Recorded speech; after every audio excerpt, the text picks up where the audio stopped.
Well, much was discovered today. I'd like to start by talking about the gap. The gap, the difference between who we wish to appear to be and who we really are. How we appear, identify, the facade we uphold, the ideals we espouse versus how we really are, how we really feel, who we really are, and how we are inside. Unworthiness, anger, fear, shame, self-doubt all widen the gap between these two ideals. When we're young, we can tend to avoid these problems by staying busy.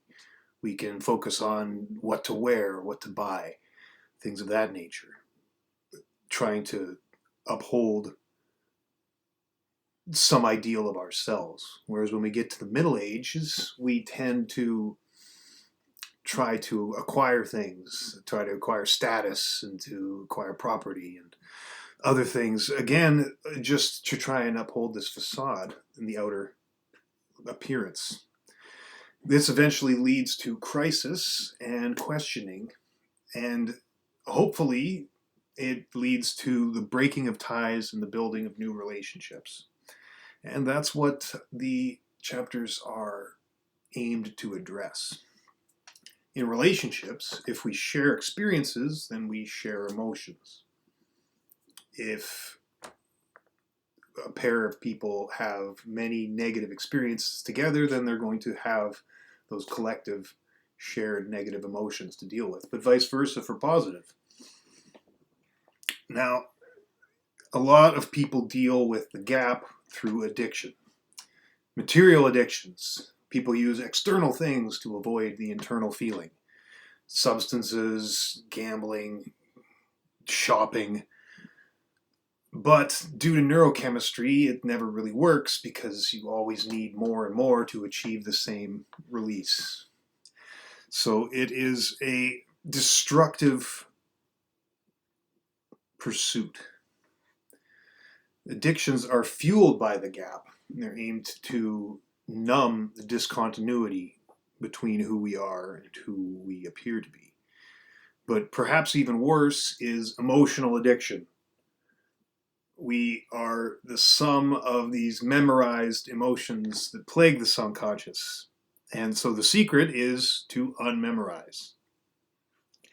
You have to not care what it takes in the realm of the body, to care not how long it will take in the realm of time, and not matter what's happening in your environment. We enter the subconscious through meditation to become our unconscious self. Unmemorizing emotions liberates the energy. If we can dismantle neural connections, it can help to start forget the old self.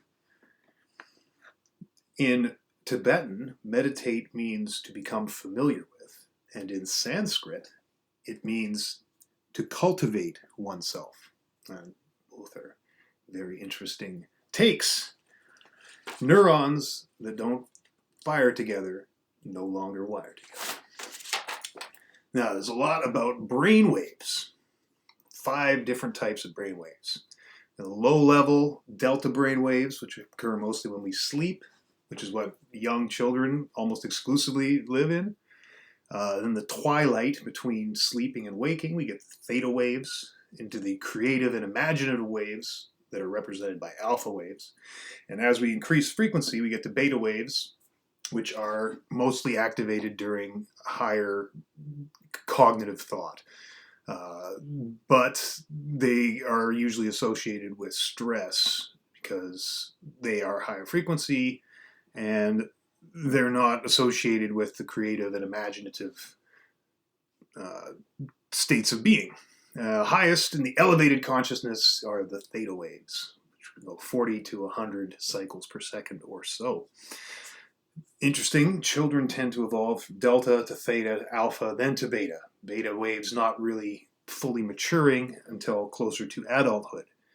So it stands to reason, to unlearn things, we revert to children, to go back to that neuroplastic state of early life. The goal is to acquire a coherent set of brain waves, akin to a laser, where all wavelengths are equal and focused and moving in the same direction at the same frequency. Coherent, as opposed to an incandescent light bulb, which is just light dispersing everywhere. I was going to say dispensing everywhere. Light dispersing everywhere. And another analogy is it'd be like playing all the instruments at once, where if we can focus and maintain coherent brain activity, we can be more like playing a masterpiece. Meditation is the key to subconscious. Sleep problems are often when the brain and mind are out of sync. The body has to slowly revert beta down to alpha, down to theta, and then finally into delta. On a personal level, this makes a lot of sense to me, that my body was ready for sleep, but my brain still actively producing beta waves, so I was having a very difficult time de-escalating the situation to attain a sleeping state. Best time to meditate, morning and evening. It makes a lot of sense. Morning, right when you wake up, delta waves are still kind of there. Theta waves, you can build your way up and focus the energy for the day. And we can hopefully switch from the sympathetic to the parasympathetic and avoid the stress causing incoherence. Thank you for joining me today. Good night.